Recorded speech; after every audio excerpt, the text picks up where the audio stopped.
샬롬. 2024년 3월 7일 목요일 사순절 21차입니다.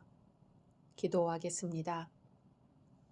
주님, 오늘도 주의 말씀으로 하루를 시작합니다. 사랑하는 주님, 오늘 시편 51편의 말씀으로 기도드립니다.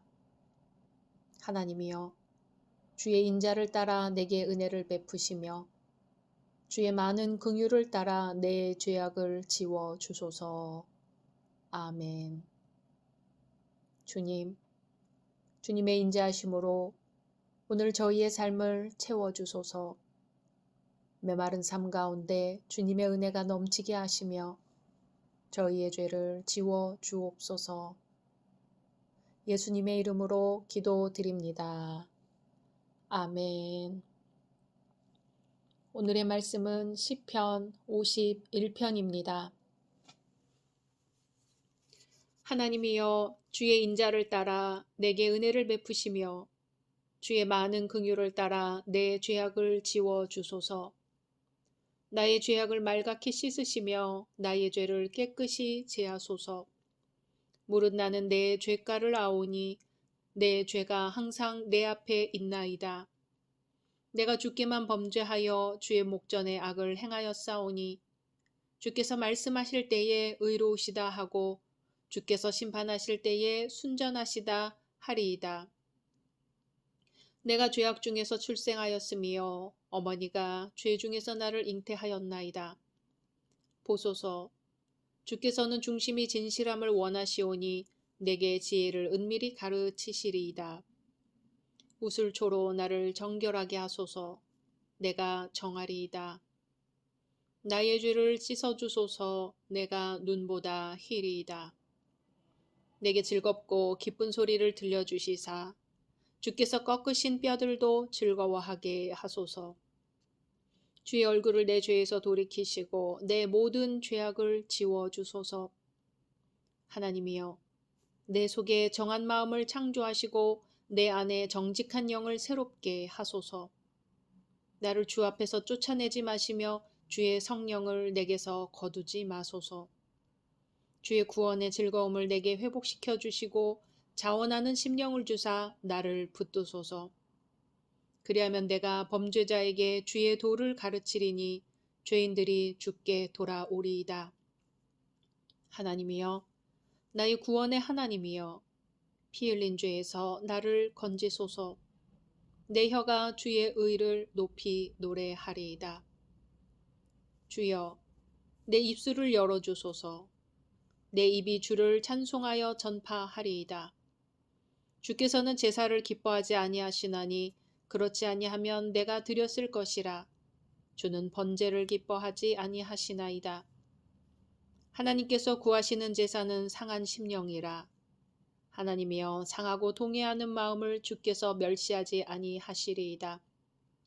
주의 은택으로 시온에 선을 행하시고 예루살렘 성을 쌓으소서.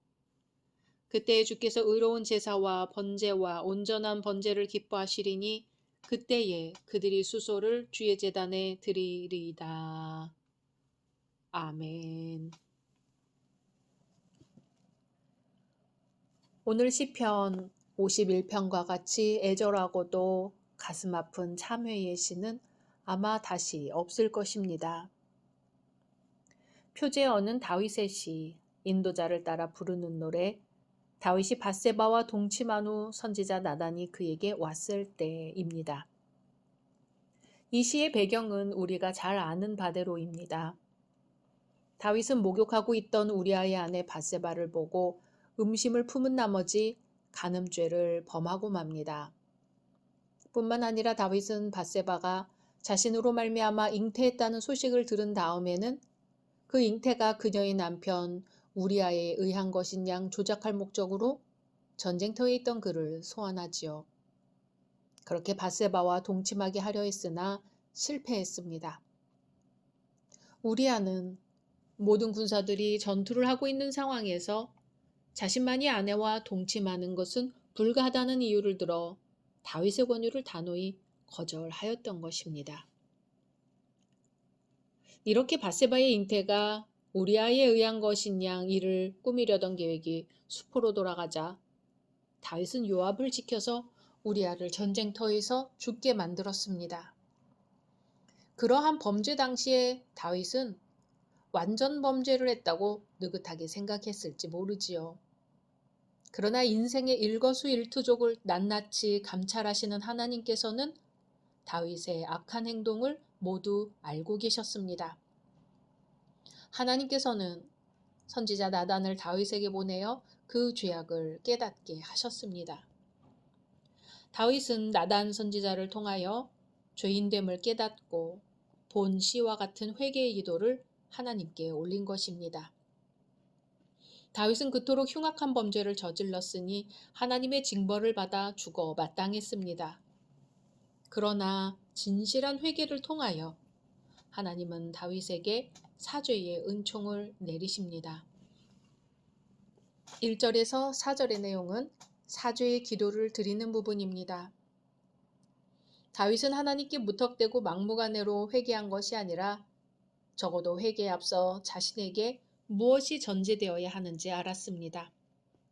즉, 그토록 쓰라린 양심의 가책을 느끼면서도 진실로 회개하면 하나님께서 자신을 용서해 주실 것을 담대히 믿었던 것입니다.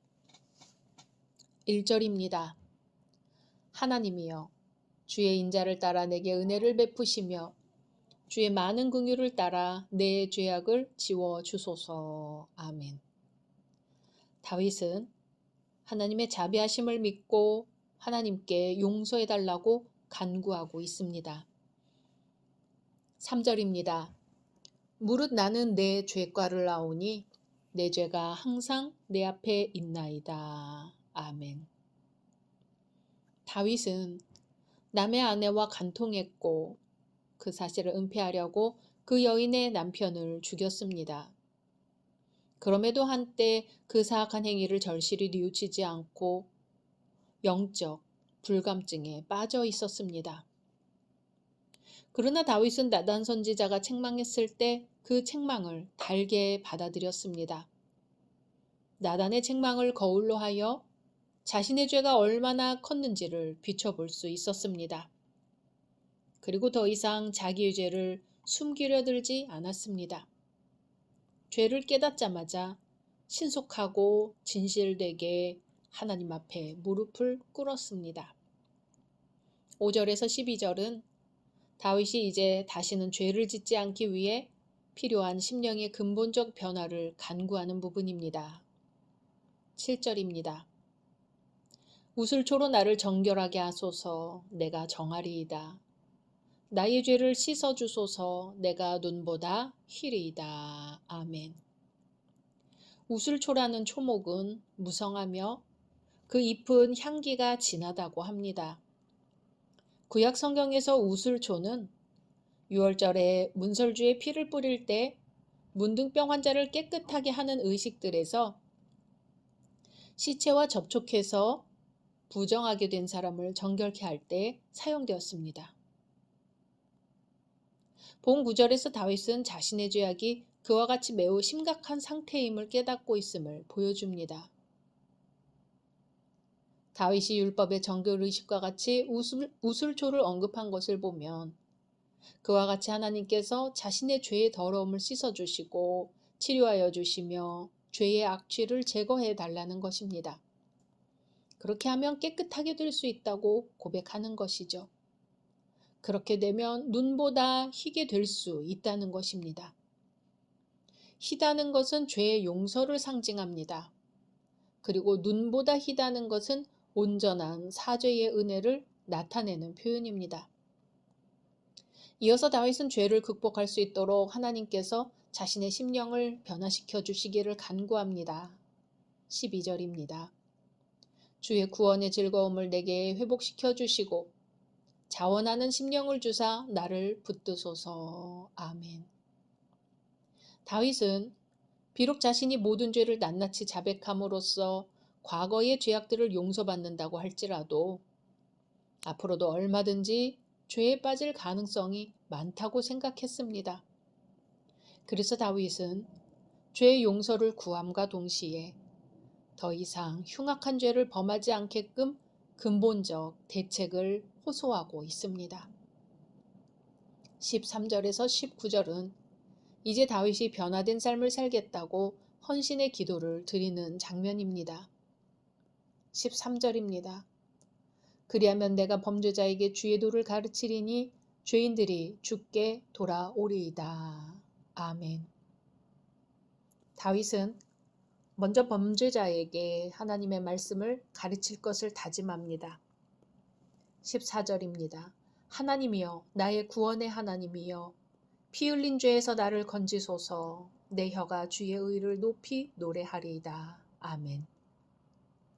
다윗은 하나님을 찬양하는 삶을 살겠으며 하나님의 공의로우심을 전파하겠다고 결단합니다. 16절입니다. 주께서는 제사를 기뻐하지 아니하시나니 그렇지 아니하면 내가 드렸을 것이라. 주는 번제를 기뻐하지 아니하시나이다. 아멘. 이것은 하나님께서 제사 자체를 거절하신다는 말이 아닙니다. 다만 참된 회개가 전제되지 않고 통회가 동반되지 않은 제사를 기뻐하지 않으신다는 말입니다. 죄를 범한 사람은 하나님의 법에 의하여 죽음의 형벌을 받게 되어 있었습니다. 그러므로 자기 죄를 씻으려는 생각으로 제사나 번제를 의지하려고 마음먹는 것은 헛된 일이라고 하는 것이죠. 효력이 있는 오직 한 가지 제사는 바로 다음 구절에 나옵니다. 17절입니다. 하나님께서 구하시는 제사는 상한 심령이라. 하나님이여 상하고 통회하는 마음을 주께서 멸시하지 아니하시리이다. 아멘. 하나님께서 원하시는 제사는 상한 심령입니다. 죄를 뉘우치면서 겸손히 엎드리는 회개하는 마음입니다.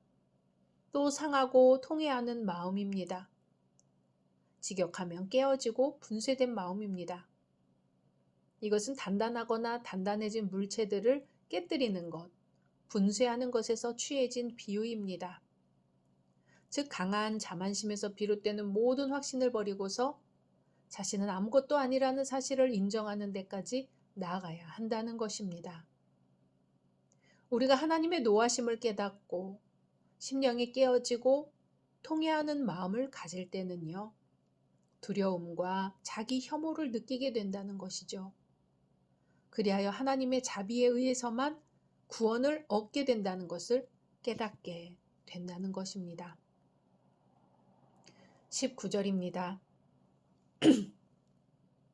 그때에 주께서 의로운 제사와 번제와 온전한 번제를 기뻐하시리니 그때에 그들이 수소를 주의 제단에 드리리이다. 아멘. 상한 심령이 되고 상하고 통회하는 마음이 되어 제사를 드릴 그때에 주님께서 그 예배를 받으시고 기뻐하신다는 것입니다. 하나님은 이런 예배를 찾으시고 받으십니다. 하나님은 우리가 이런 예배의 삶을 살기를 원하십니다. 사랑하는 열린 성도 여러분, 감옥에 있는 사람만이 죄인이 아닙니다. 우리는 하나님 앞에 의를 행할 수 없는 죄인입니다. 하나님의 긍휼하심이 없이는 살 길이 없는 사람들입니다. 하나님의 긍휼을 바라는 것이 회개입니다. 우리의 죄, 우리 가족들의 죄, 과거의 모든 죄까지 하나님 앞에 회개하시기 바랍니다. 그리고 이 모든 죄를 이길 수 있도록 성령께서 나를 다스려 주시기를 기도해야 합니다. 죄를 이기는 사람이 능히 천하를 이깁니다. 죄를 이기는 사람이 하나님의 자녀입니다. 오늘 하루 하나님 앞에 깊은 회개의 시간을 가지시기를 바랍니다. 성령의 권능을 힘입어 회개하여 죄를 이기고 하나님께서 기뻐 받으시는 영적 예배의 삶을 사시기를 주님의 이름으로 축원합니다. 각자 말씀 묵상하신 후 주기도문으로 마치겠습니다.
네.